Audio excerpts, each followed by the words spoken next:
मैंने भी एक सवाल किया छोटा सा। किसने? सलीम भाई कतर से। हाँ सलीम। मुर्शिद पाक, मुरीद अपने मुर्शिद का सच्चा वफादार कैसे बनता है? मुरीद अपने मुर्शिद का सच्चा वफादार कैसे बनता है?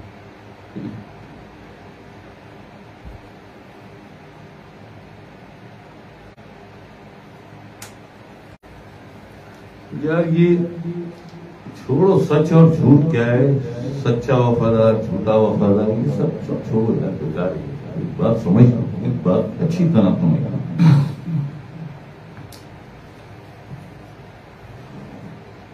इसका जो पहला सबक है ना, इसकी जो पहली सीढ़ी है, पहली सीढ़ी वो है फनाफिल शेख।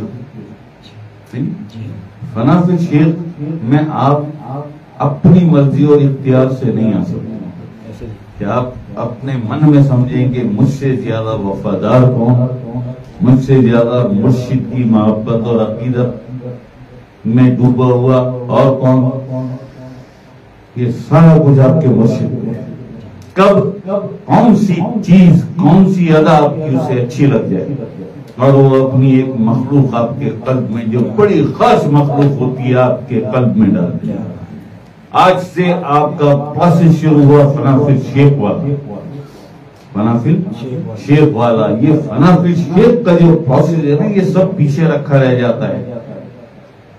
सच्चा वफादार और झूठा वफादार सब पीछे रखा रह जाता है। इख्तियार ही नहीं है आपका कोई।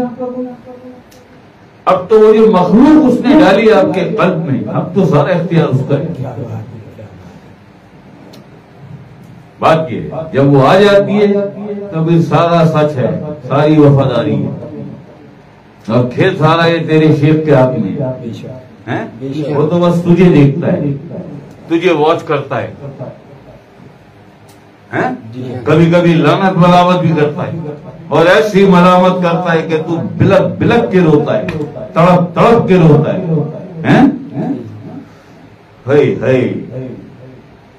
और यहीं से फिर वो तुझे निकालता है।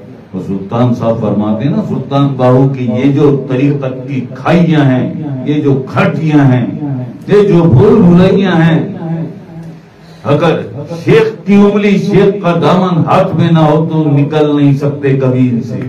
ये जो बिलक बिलक के तेरा रोना है जी, ये तू क्या रोएगा, वो रुलाता है तुझे, वो रुलाता है तुझे।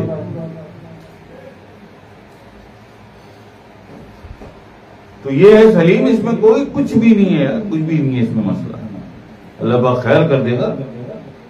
ये सब, ये सारे जो मरातिब हैं ये मिल जाते हैं सलीम, लेकिन वही एक ही शर्त है, एक ही बात है कि शेख का दामन ना छोड़ देना, उसकी सलावतें सुन के, उसका बुरा भला सुन के, उसकी लानत मलामत सुन के कभी शेख का दामन न छोड़ देना, और कभी अल्लाह के जिक्र से मुंह न मोड़ देना,